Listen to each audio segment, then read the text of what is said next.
إن الحمد لله نحمده ونستعينه ونستغفره ونعوذ بالله من شرور أنفسنا وسيئات أعمالنا من يهدي الله فلا مضل له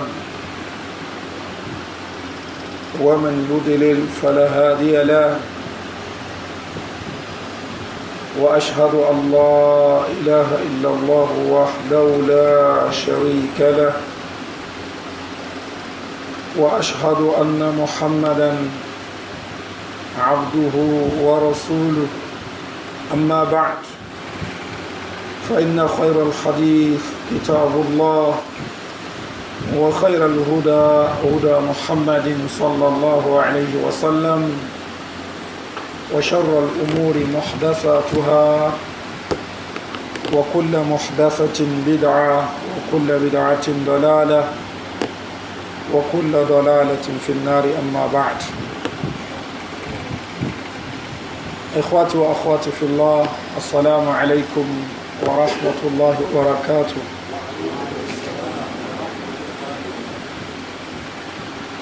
Inshallah, we will continue the explanation of the book Ar-Risalah by Al-Imam Ibn Abi Zayd al-Qayrawani rahimahullah ta'ala. The Sheikh says وَيُنْهَى عَنْ اشْتِمَالِ صَمَّاءٍ, and it is forbidden to cover oneself the covering of Samma. The word Samma is the female of Asammu. Asammu is somebody who is deaf. Asamma is the feminine. So the type of garment that one puts on that makes one appear as if one is deaf. So this is called what? Ishtimalu Samma. Somebody will take a big wrapper, for instance, and he wraps himself, the hands, every part of his body is wrapped.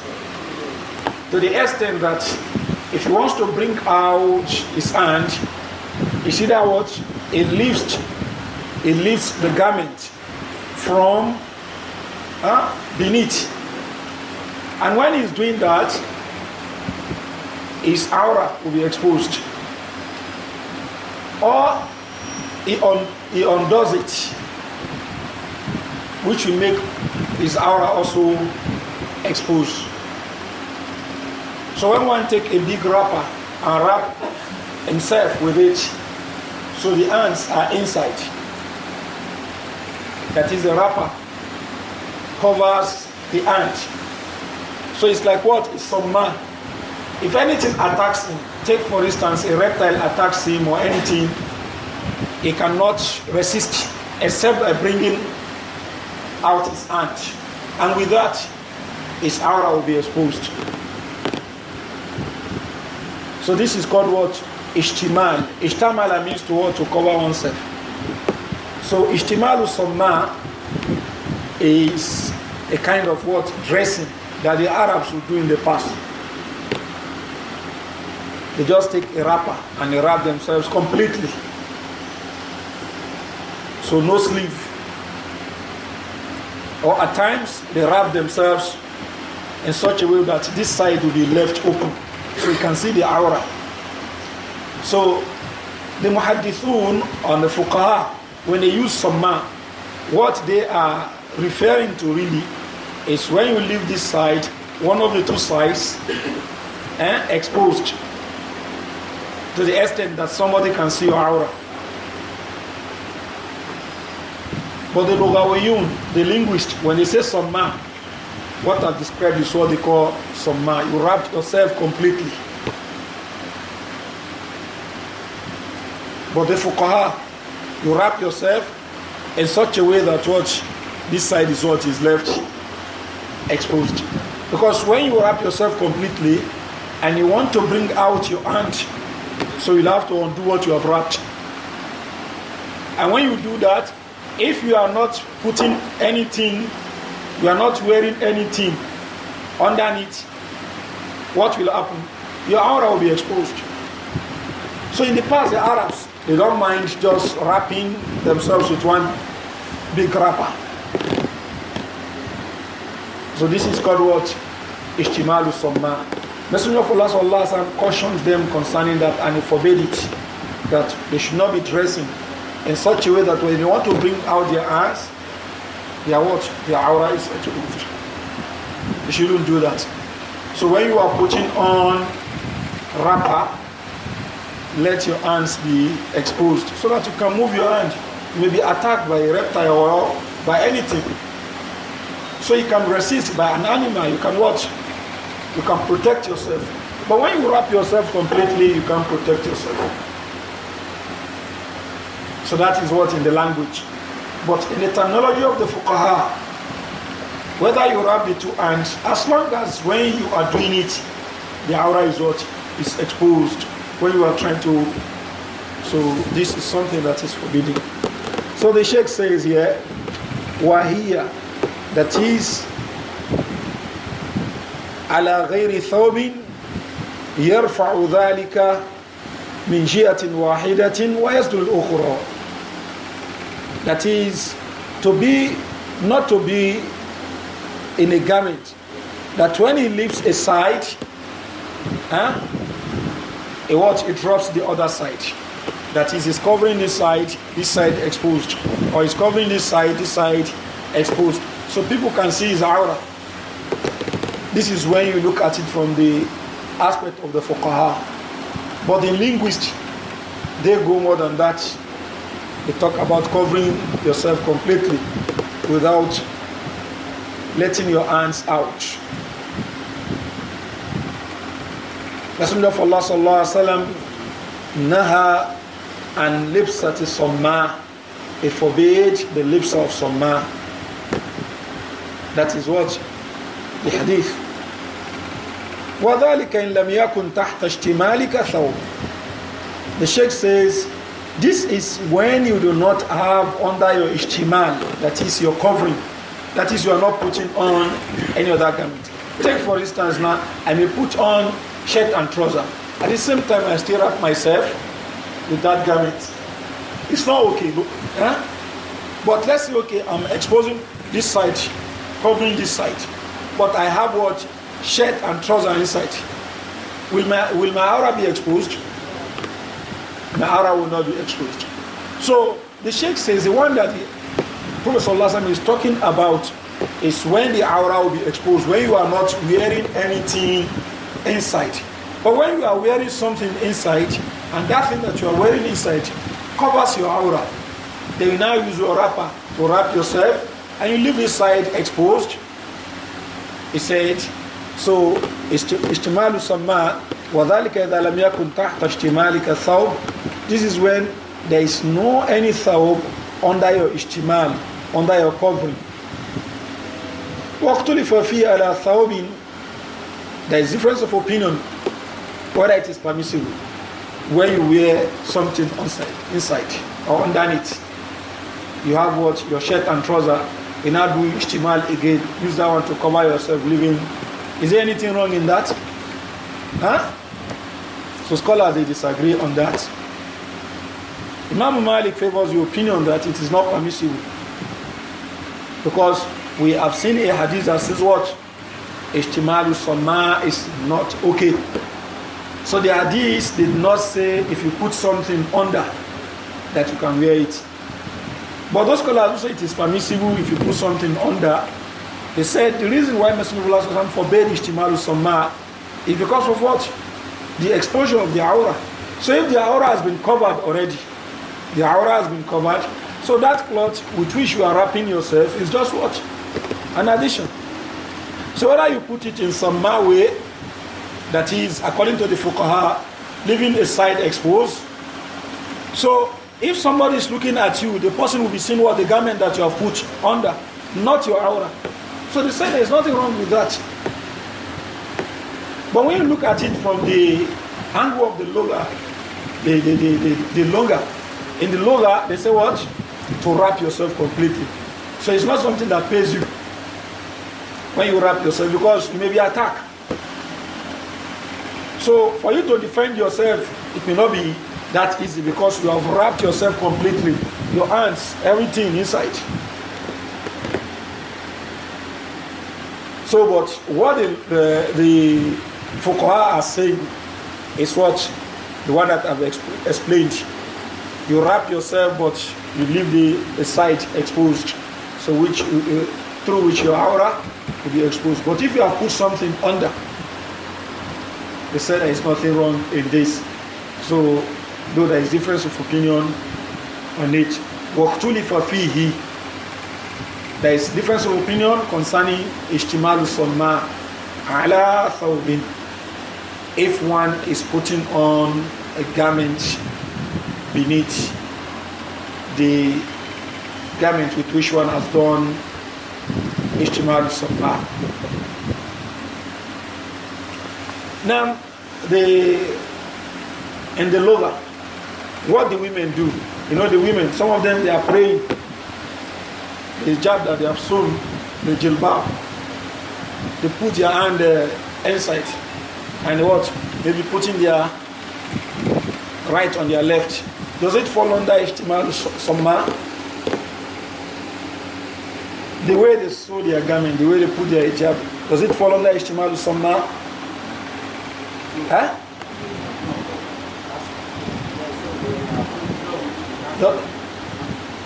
Does it have hands? It has what? Hands. So they can easily what? Remove it. Huh? That is, bring out the hands, and the aura will not be exposed. True of us.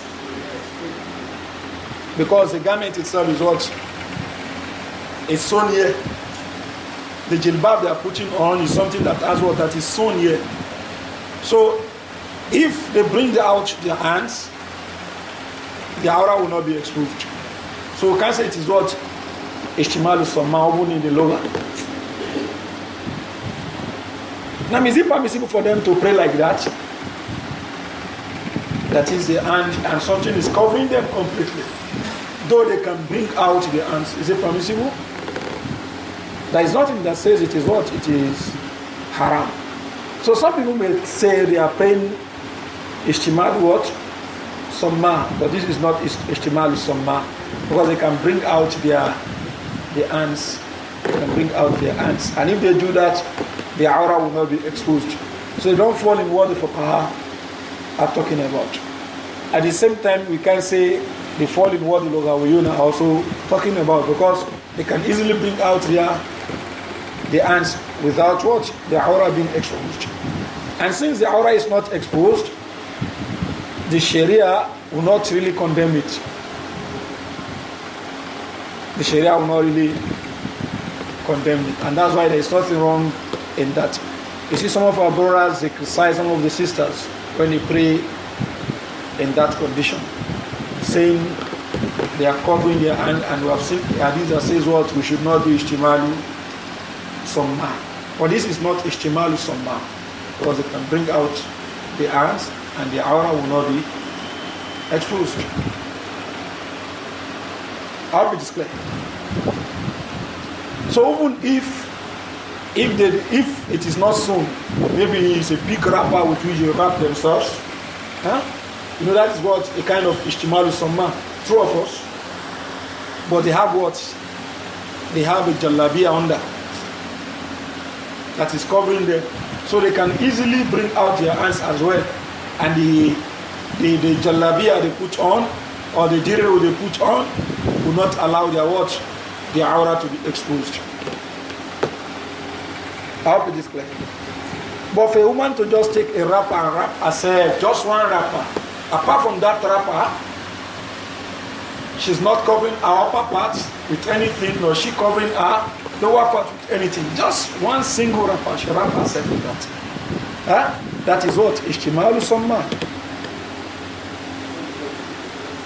So any attempt to do that, if she wants to bring out the hand, people can say what? Aura. So that a woman does it or a man, this is forbidden in the Sharia. Wallahu a'lam.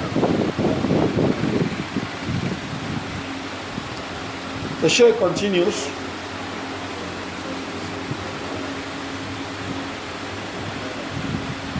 وَيُمَرُ بِسَاتْرِ الْعَوْرَةِ. Man should be ordered to cover his aura. Man should be ordered to cover his aura. What is the aura of a man? The aura of a man.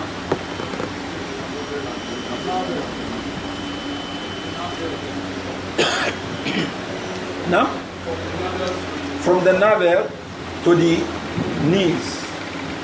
From the navel to the knees. This is the aura. The main aura, which is called al-aura al-mughallaza, is the private parts. This is what? Al-aura al-mughallaza. I will display. But the aura of a man is between the navel and the knees. Is the navel an aura? The navel. Is it an aura? Huh? في خلاف. Scholars have difference of opinion on this. Some said the navel is inclusive. So when we say the navel is inclusive, that means you should not allow your navel to be what? Exposed. Some said the navel is not included. That is what is between the navel and what? And the knees. Meaning what? The knees are not included. Some say the knees are included. But it said what? Ma bayna surra wa rukba. Ma bayna surra wa rukba. Between the surra, the navel, and the knee. So scholars differ whether the knees are included or not. And that's why those who believe the knees are included, they will tell you that when you want to observe Salah, for those who put on shorts, that the shorts must cover what? The knees. Because some consider the knees to be part of the aura. But the main aura for a man, the main aura for a man is the private parts. So وَيُمَرُ بِسَاتْرِ الْعَوْرَةِ, you should be ordered to cover the aura. وَإِزْرَةُ الْمُؤْمِنِ لَنْصَافِ سَاقَيْهِ. The garment of a believer is up to what? Nisfu sak. What is nisfu sak? Half the shin or the shank. So half the shank. What is the name of the back? What do they call it in Arabic? The back of the shank. Adola. Adola. Adola. This, we have it in the hadith that was quoted last week. So what is the English translation for that? The calf. So as Messenger of Allah sallallahu alaihi wasallam said what? That there is no arm between it ila adalati saqi or ila saqi wal adala, to the sack and what? The adala. So if you want to dress in the best way Islamically, your garments, don't allow it to go beyond the, but it's not compulsory based on what we treated last week. If at all you want to let your garment go down, you can what? Let it get to the what? Ankles. But it must not cover the ankles. It must not cover the ankles. لا حق للكعبين من الإزار. أو لا حق للكعبين من الإزار. You should not allow the two Ka'b to what? to cover the izar to cover the ankles. So anything that goes below the ankles for finnar. We talked about the difference of opinion among the scholars. That some say it is what? Makruh. But the rajih is that it's not makruh, it is haram for one to allow it to go below the ankles. It is haram. Whether one does it out of pride or not. In fact, the hadith let us understand that doing it, allowing it to go below the ankles, this is what? Pride itself. Wa iyaka wa isbal. Wa iyaka la wa iyaka wa isbal al-izar. فإن إسبال الإزار من المخيلة. Avoid the isbal of the izar, because the isbal of the izar is what? Min al-makhila, is part of pride. So that shows, for somebody to argue that I'm not doing it out of pride, no, you are doing it out of pride. What about the hadith of Abu Bakr?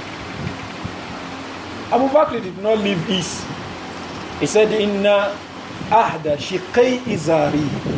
One of the two sides of my izar, yastarhi, will fall. Illa an ata'ahadahu. Unless if I watch, I adjust it.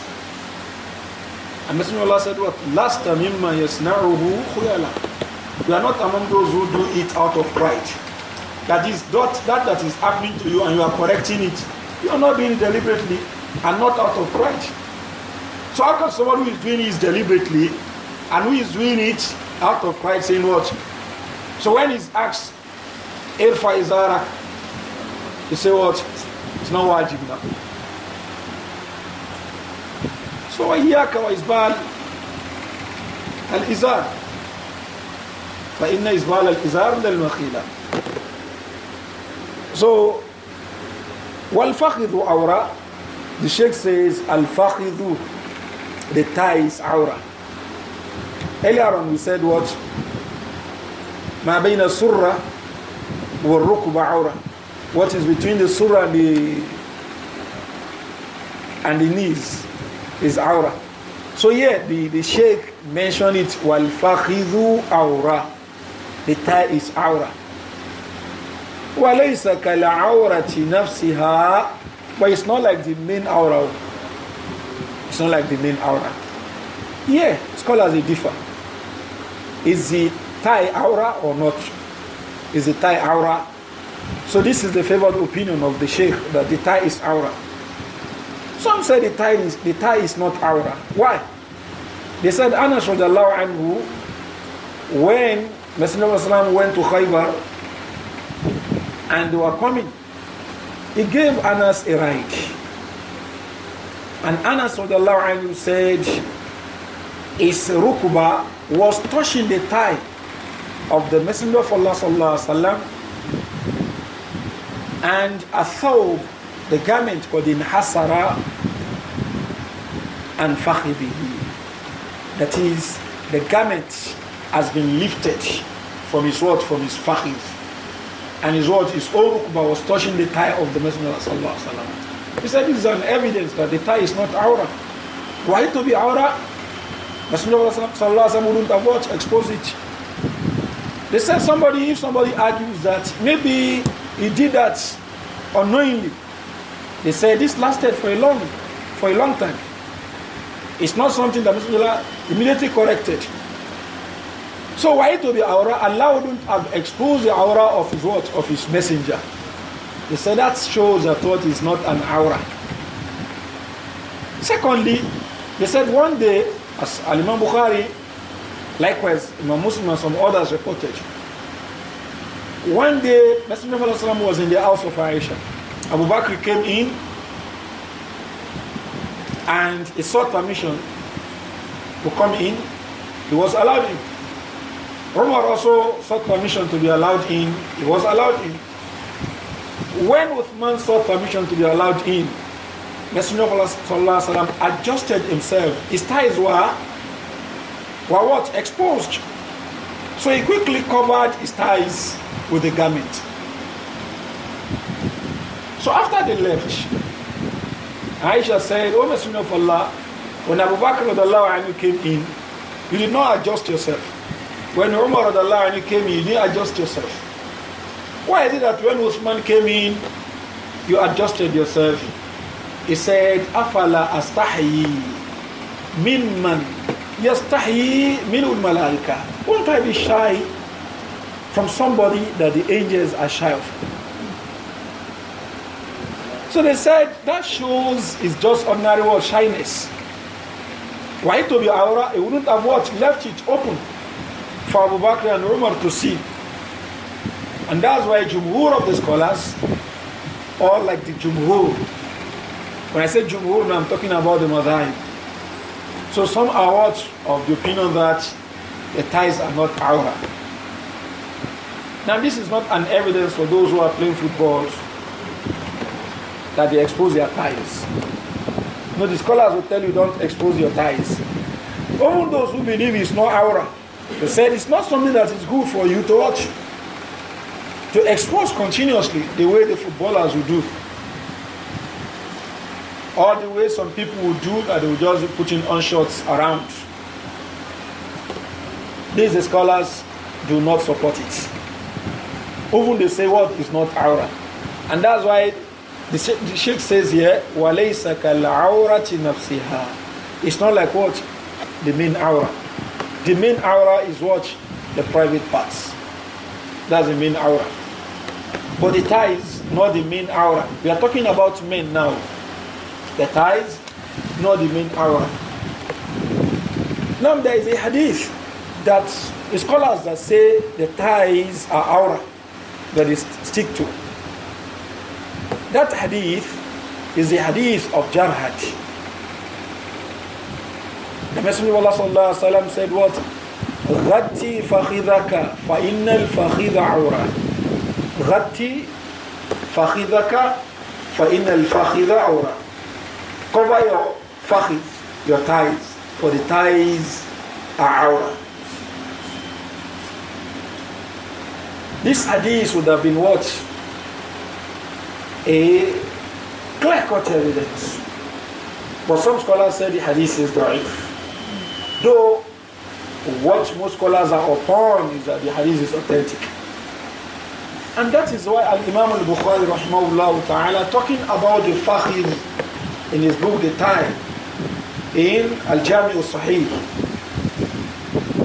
He said, Hadith of Anas Asnad. The hadith of Anas, that is the hadith that I quoted earlier, Asnad is more authentic. Wa hadith of Jarhad, the hadith of Jarhad, Ahwat is Seva. This is what? The Tarjama of Al-Imam Bukhari. Or the comment, the istinbat of Imam Bukhari. You know, when you look at the Tarjama, the topic that Imam Bukhari bring, and the way he would deduce rulings from ahadith and verses. So you can get the fiqh of Bukhari, the fiqh position of Bukhari. And that's why scholars will say, fiqh al-Bukhari fi tarjamatihi. That is, the fiqh of Bukhari is in the tarjama. The title that he gives. And the way he has authored his book is that what? He will bring the tarjama, then he will bring what? Verses, then he will bring some athar from some of the companions to explain the tarjama that he has. Then he will go to the main hadith. The athar that he has brought, maybe what? Hadith that is marfu, and maybe what? Hadith that is mawkuf, or maybe what? Maqtur.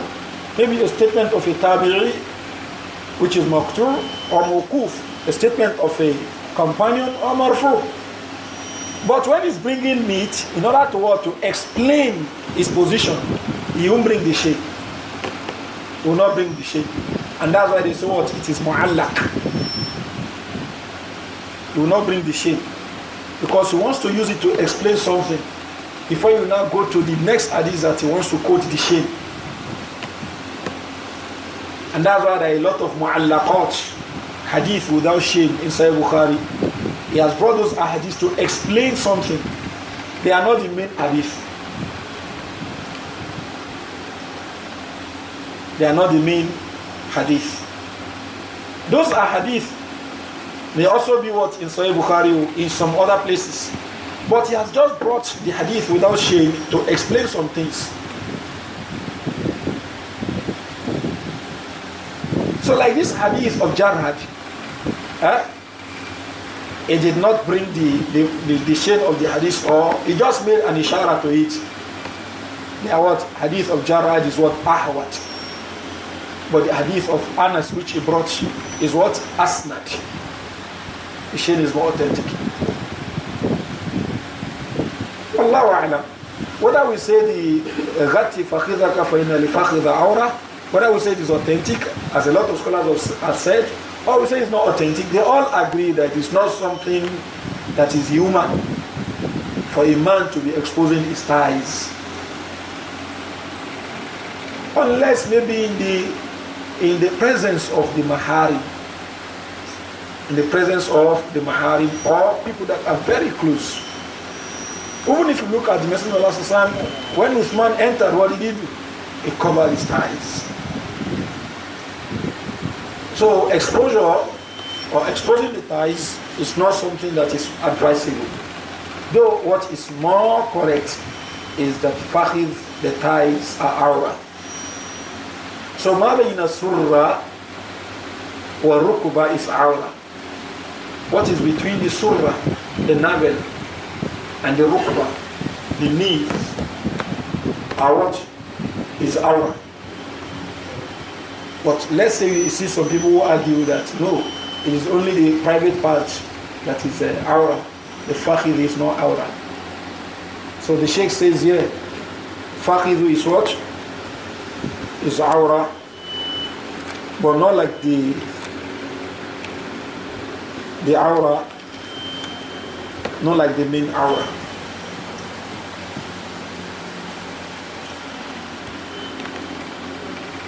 As for the females, all our body is awra, with the exception of the face and the hand up to the palm, that is the wrist, according to what majority of the scholars. Some of the opinion that if she's going out, she's not in the presence of the maharim, nor in the presence of fellow women, females, that she has to cover her face as well.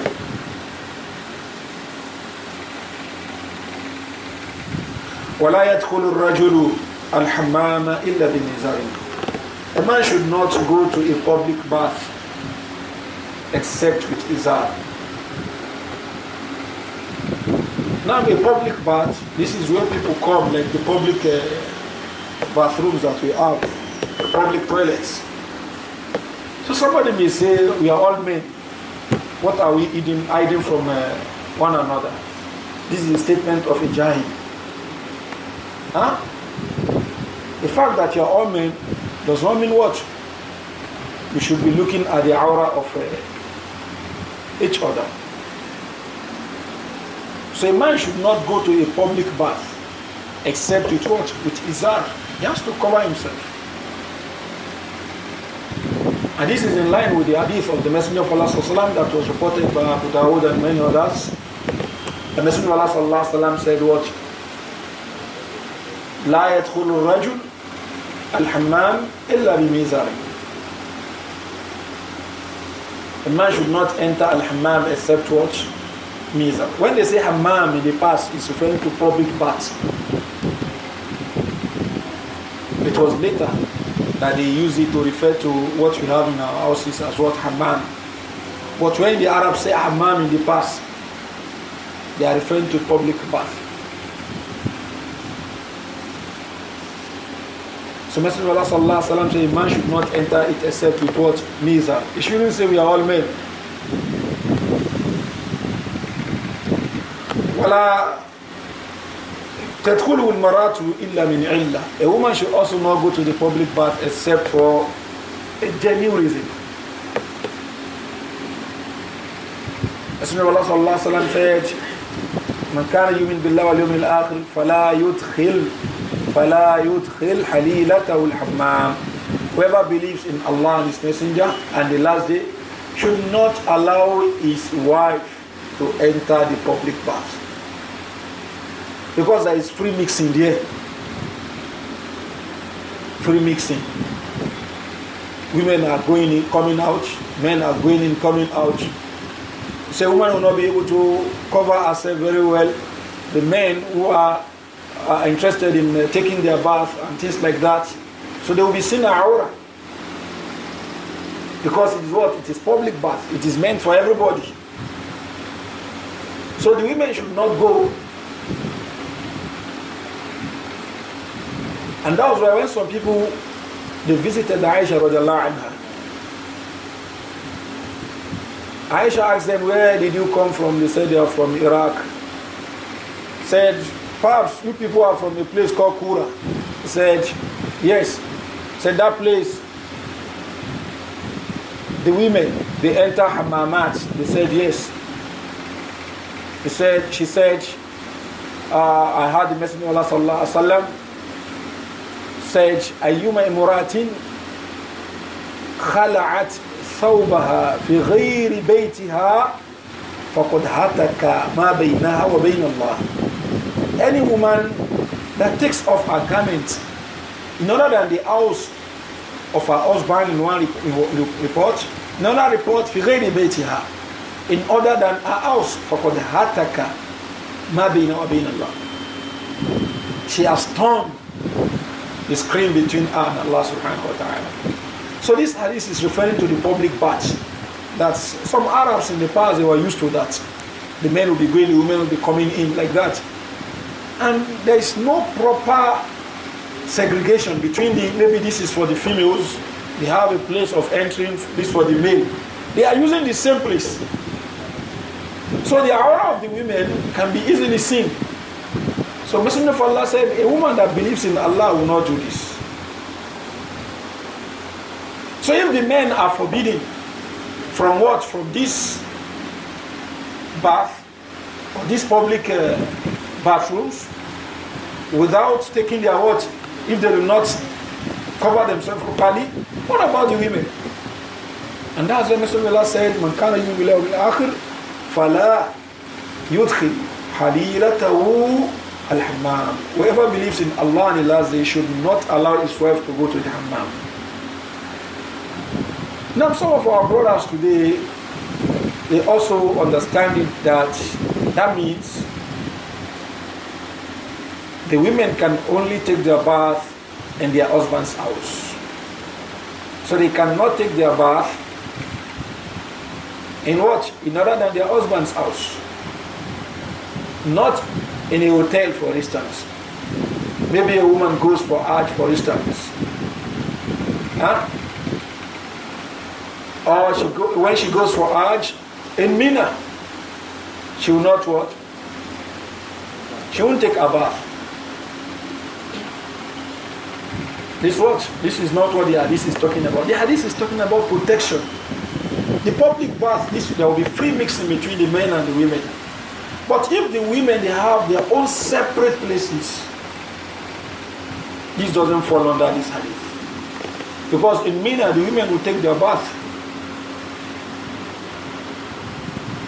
So, and they have what? Places for the women. They have places. So likewise, a woman that lodges in a hotel, for instance, she will have to take a bath. The only thing is that if that place has what? A hidden camera. And that's why we are asked to be very, very cautious when we go to some of these hotels. Because some of them, they have what? Hidden camera. In order to do itila on the awrat of the people.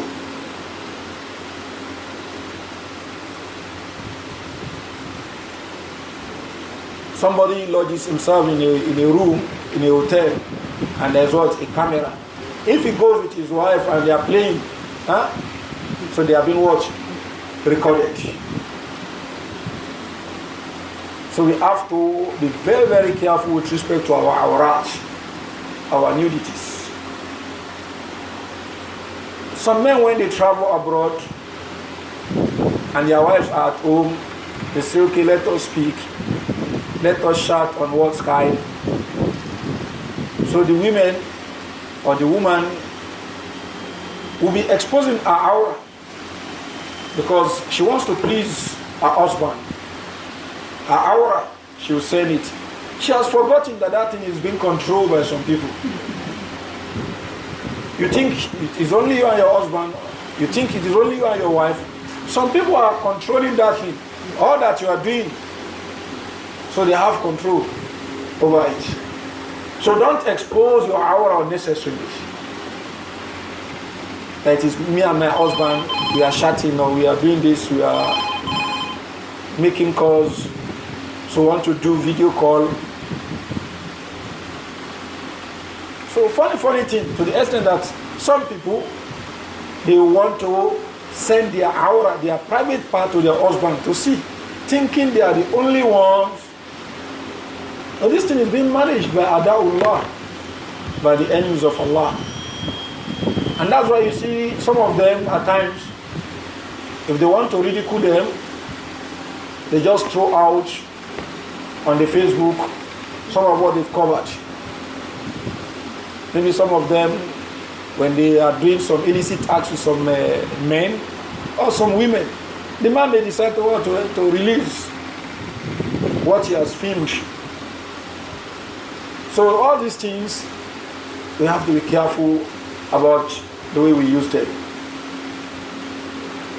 So أيما امرأة خلعت ثوبها في غير بيتها فقد أتكت ما بينها وبين الله وفي رواية وقد أتكت الستر بينها وبين الله. So a woman should be very, very careful with respect to her aura. ولا يتلاصق رجلان ولا امرأتان في لحاف واحد. A man and a woman, or a man and another man, or a woman and another woman should not do talasuk. They should not wrap themselves in one garment. Take for instance, there's a big garment, a big wrapper. So two men are sleeping. Maybe both of them they put on shorts. Or maybe both of them are what? Stark nude. They now use big wrapper to cover themselves. So if both of us we are men, what are we hiding from each other? Messenger of Allah forbids peace. And a woman and another woman should not do that as well. Not that two women will be in pants. They now sleep covering themselves with what? A big wrapper. Messenger of Allah sallallahu alaihi wasallam said, "La yanzuru ar-rajul ila awrati ar-rajul." A man should not look at the aura of another man. وَلَا تَنْظُرُ الْمَرْأَةُ إِلَىٰ عَوْرَةِ الْمَرْأَةِ. A woman should not look at the aura of another woman. So this has knocked away the fikra, the notion that we are all women. What are we hiding from? This is a statement of jahilat. Those who do not have understanding of the deen. You have to protect your nudity from fellow women. Just as a man has to protect his nudity from fellow men. Not that we are all. So you shouldn't allow somebody to see your aura except for a necessity. The Messenger of Allah continues. He said, وَلَا يُفْضِي الرَّجُلُ إِلَى رَجُلِ فِي ثَوْبٍ وَاحِدٍ. This is where the Sheikh gets this fiqh. وَلَا يُفْضِي الرَّجُلُ إِلَى الرَّجُلِ فِي ثَوْبٍ وَاحِدٍ. A man and another man should not wrap themselves in one garment. وَلَا تُفْضِي الْمَرْأَةُ إِلَى الْمَرْأَةِ فِي الثَّوْبِ الْوَاحِدِ. And a woman should not do that as well. So this is clear. Don't look at the aura of another man. Don't look at the aura of another woman. And do not be covered in one garment together. So if at all you are going to cover yourself with a garment, or with a wrapper, you must be properly dressed. Then there should be a separation, a kind of what? A kind of separation between both of you. Not that both of you watch, do talasuk. You cling to one another. Because if a man and another man cling to one another or each other, this can lead to what? Homosexuality. And if a woman also does that to another woman, this can also lead to what? Lesbianism. Some people have gone crazy to the extent that they are not interested in women anymore. They are interested in fellow men. This is where they satisfy their sexual urge. The same thing is applicable to some women. And things that can lead to this is for a man to be what? To be a kind of connected to another man. Because when the body is touching the body, if not just to hug somebody just for greeting, but you are hugging somebody for a long while, this is likely to what? To cause fitna. And if a woman does that to a fellow woman, this is likely to cause fitna. So Islam prevents all these things. And this is one of the beauties of Islam. That Islam will tell you, don't do this. Because Islam does not want you to fall into what will make you incur the wrath of Allah subhanahu wa ta'ala. Or what will bring a kind of disgrace to you in this world. But the kuffar, they will pave way for you to do it. Then when you do it, at times they now punish you. They will pave way for you to do it. When you do it, they now punish you. Islam says, well, don't take intoxicants. Because if you take intoxicants and you get intoxicated, you misbehave. You may be killing people, shooting anyhow.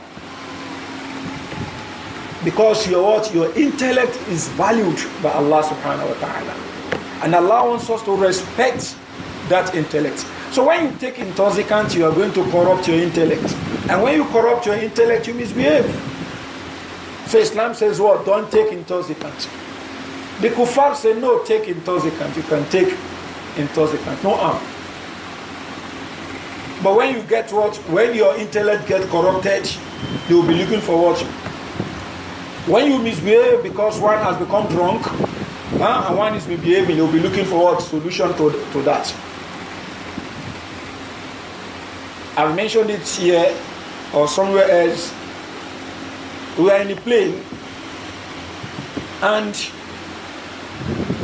Abu Nasir Hafidhullah was sitting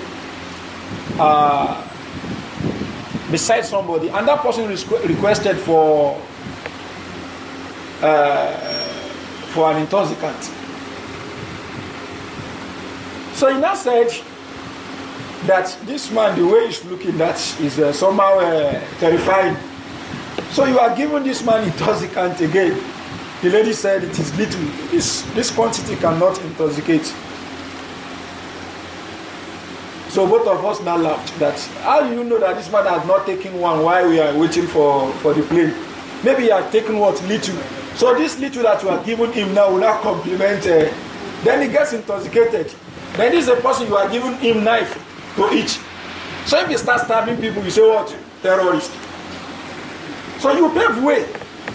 You give somebody intoxicant, you give him knife, and he said the quantity that you have given him cannot intoxicate. Do you know whether he has taken what? Some quantity before body?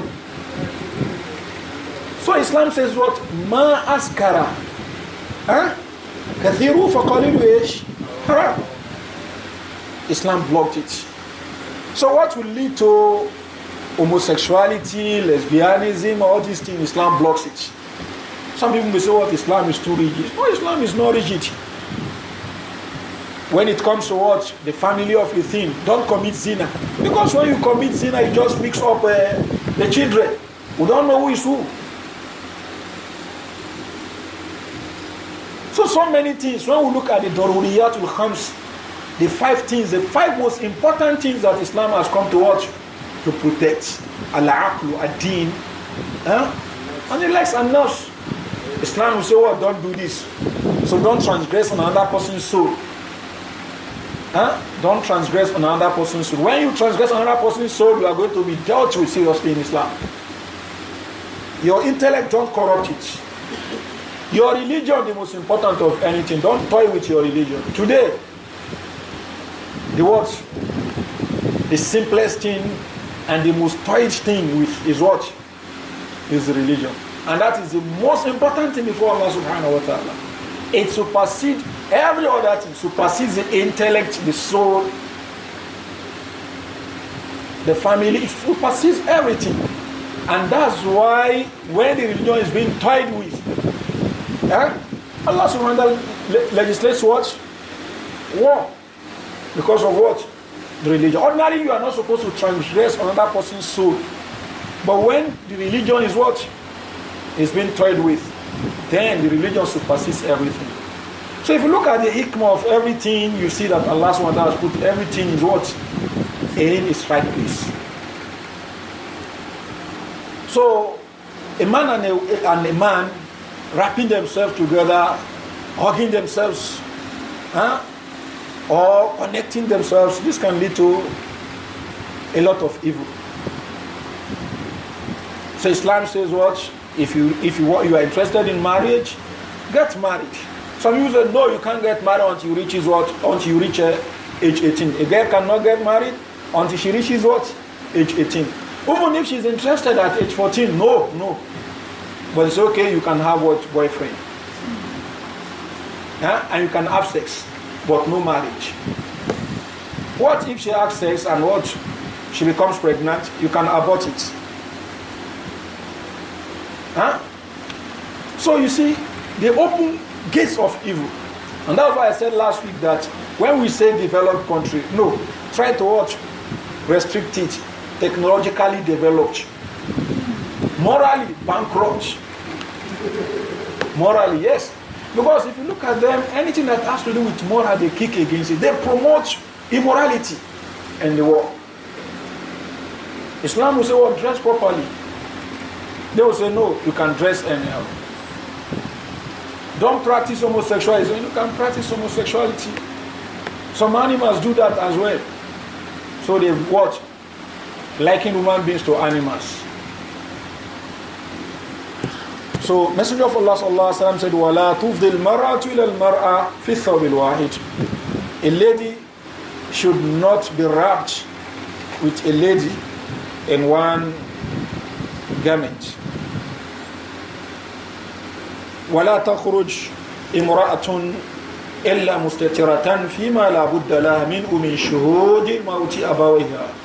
A lady should not go out except covering herself in order to witness something that is very, very important, like witnessing the death of her parents, أو ذي قرابتها or her relative, أو نحو ذلك مما يباح لها, or something of such that is permissible for her. All these tells us that women don't go out anyhow. وَلَا تَبَرَّجْنَ تَبَرُّجَ الْجَاهِلِيَّةِ الْأُولَى. Allah ordered the wives of the Messenger of Allah sallallahu alaihi wasallam and do not do tabarruj. Tabarruj is free mixing, just going out anyhow. وَقَرْنَ فِي بُيُوتِكُنَّ. Stay in your houses. وَلَا تَبَرَّجْنَ تَبَرُّجَ الْجَاهِلِيَّةِ الْأُولَى. Don't go out anyhow, mixing with men. So if at all there is going to be something like that, it's going to be something that is necessary, like going to learn the deen and things like that, going to sell, things like that, things that are necessary. But for a woman to be going out anyhow, this is tabarruj, free mixing with men. So, and when she's going out, she has to cover herself. Al-mar'atu awra. The Messenger of Allah said the woman is awra. إِذَا خَرَجَتْ. If she goes out, istashrafa ash-shaytan. Shaitan turns the eyes of the people towards her. وَأَقْرَبُ مَا تَكُونُ الْمَرْأَةُ مِنْ رَحْمَةِ رَبِّهَا وَهِيَ فِي قَعْرِ بَيْتِهَا. A lady is closest to the mercy of our Lord while she is in the house. This is the tarbiyah of Islam. women don't go out anyhow. Contrary to what the people they do today, that the women go out anyhow, free mixing with the men in the offices, and so on and so forth. To the extent that some women will go out on what? They will go out on a mission with their maybe MD in Dubai, in America, and the man who's what? Will stay at home. While the wife is going what? To attend what? Serious meetings with the MDs, with the chairman and the likes, and the husband is washing plate at home. Huh? This is not Islam. The women are supposed to be at home. If they are going out, they go out for something that is necessary. So we have to obey Allah subhanahu wa ta'ala. فَتُوبُوا إِلَى اللَّهِ جَمِيعًا أَيُّهَا الْمُؤْمِنُونَ. So let us all repent to Allah subhanahu wa ta'ala and be steadfast. May Allah subhanahu wa ta'ala make our feet firm with His words. وصلى الله على نبينا محمد وآله وصحبه أجمعين. سبحانك اللهم وبحمدك أشهد أن لا إله إلا أنت أستغفرك. الحمد لله والصلاة والسلام على رسول الله وآله وصحابته ومن والاه. Now the questions. The first question here says,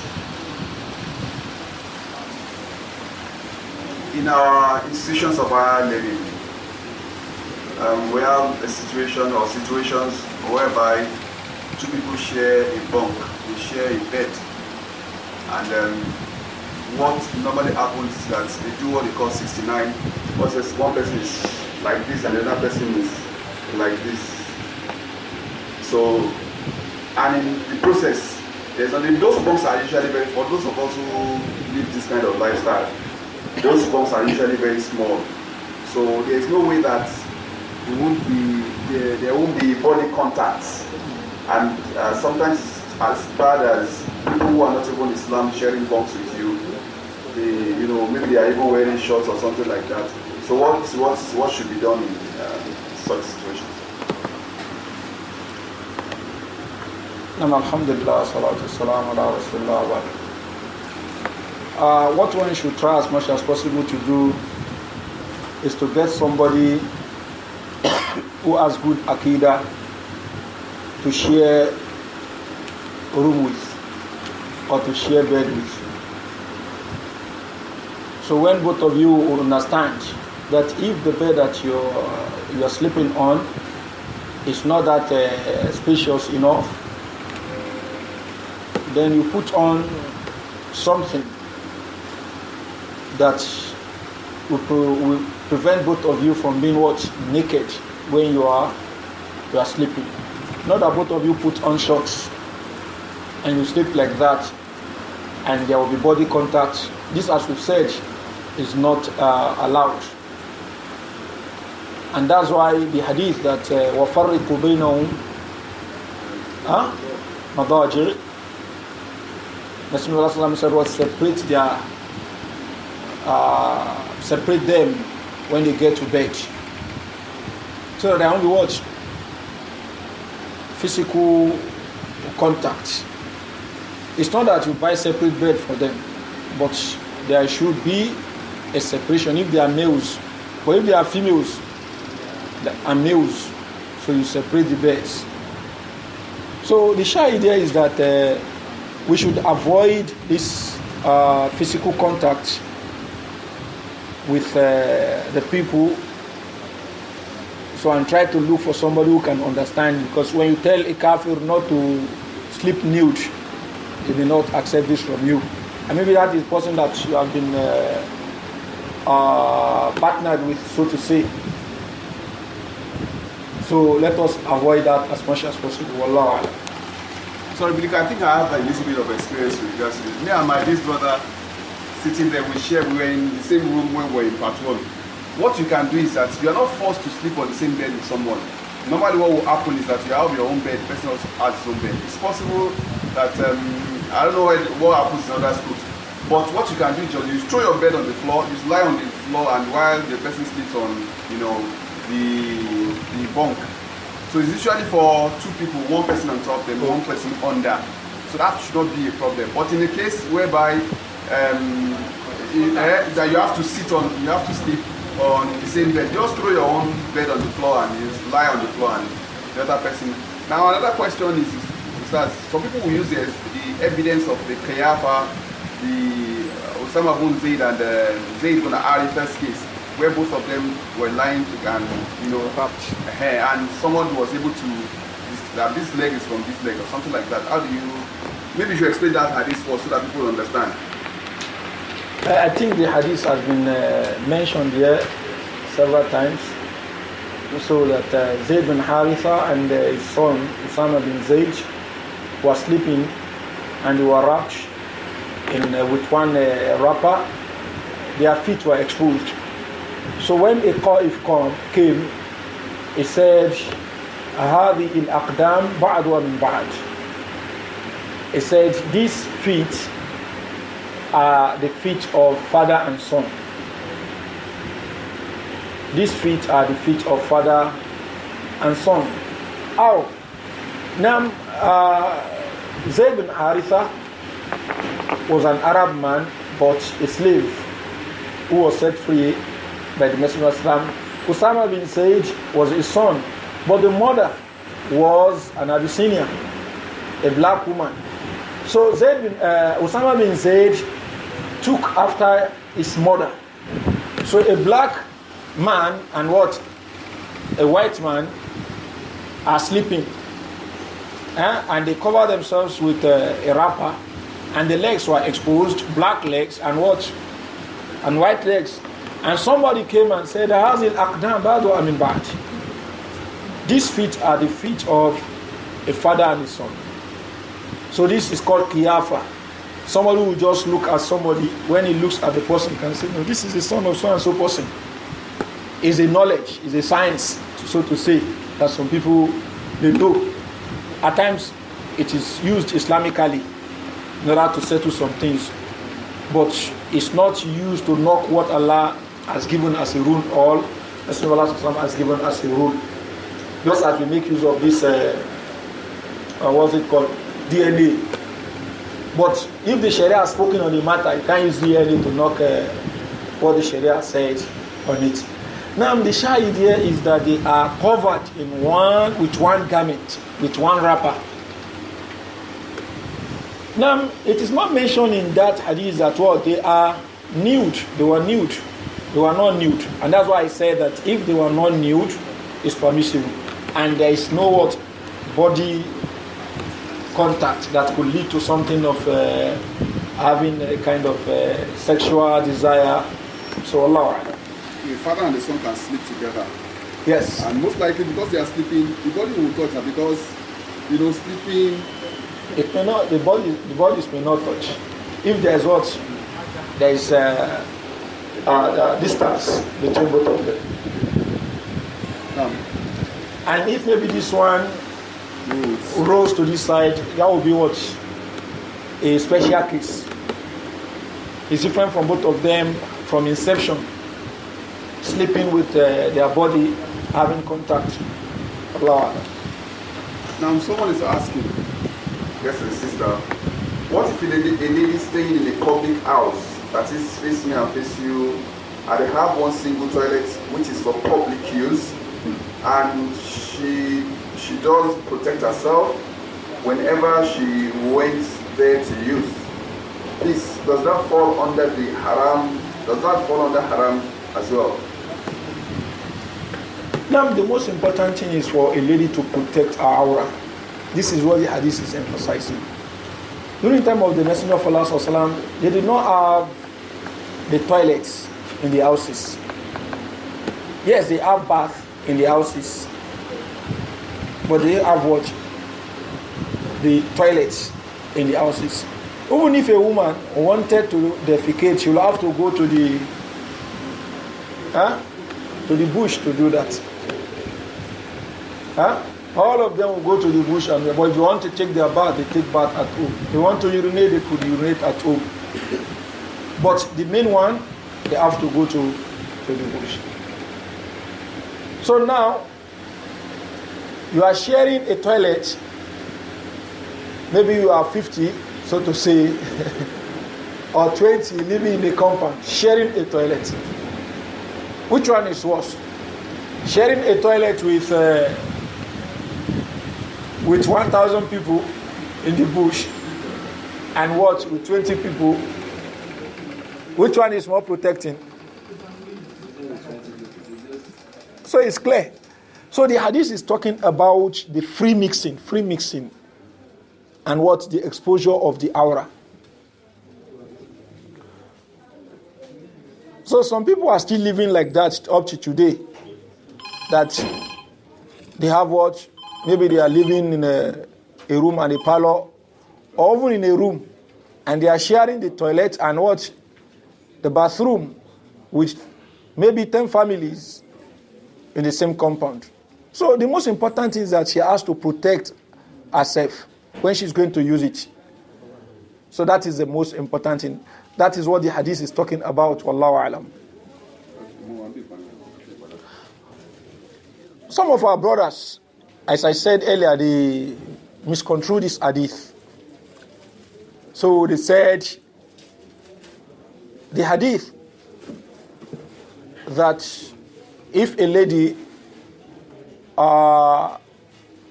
takes off her garment in other than the house, she has torn the screen between her and Allah subhanahu wa ta'ala. They said, so from this hadith, the wife cannot share a toilet with the people in that compound.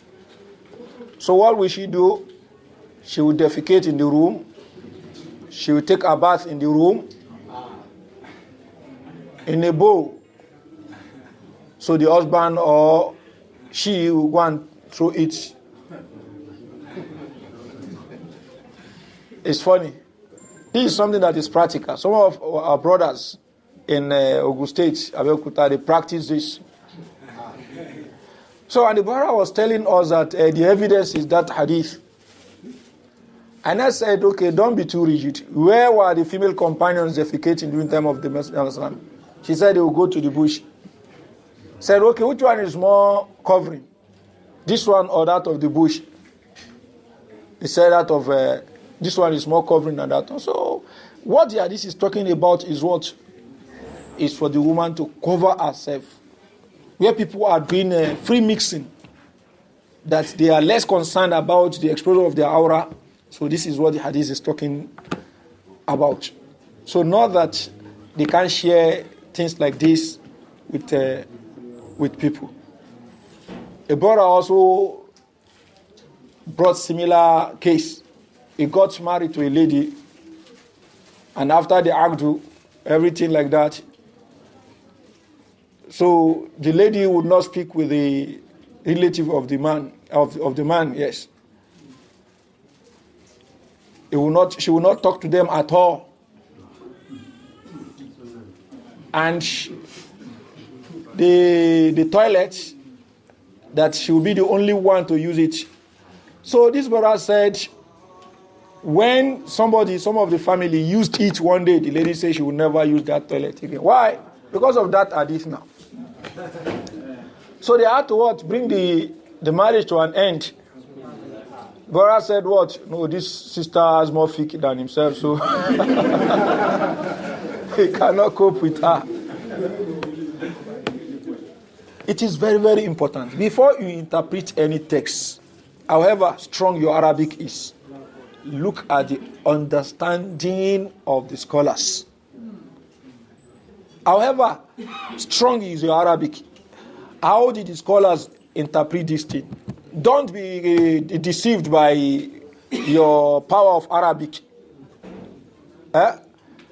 You cannot understand Arabic more than Abu Lahab and Abu Jahl. A professor of Arabic may not be as good as these people. But despite that, you are what? Kuffar.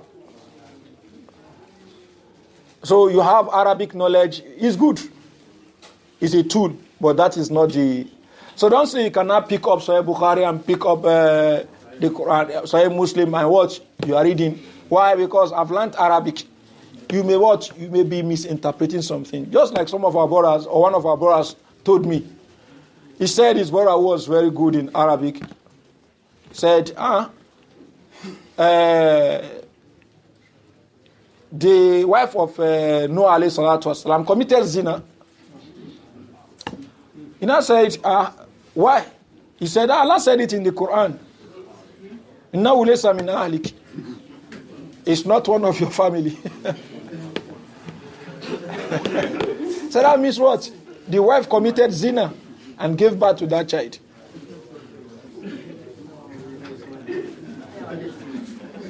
So what I'm trying to say is that what he was looking at that thing on the surface the way it is. So many things like that you just interpret. Just as in this alcohol, somebody once said that the hadith or the verse that Abaika, you can remember the verse? The verse that Abaika, Ibrahim wa Ismail wa Ishaq.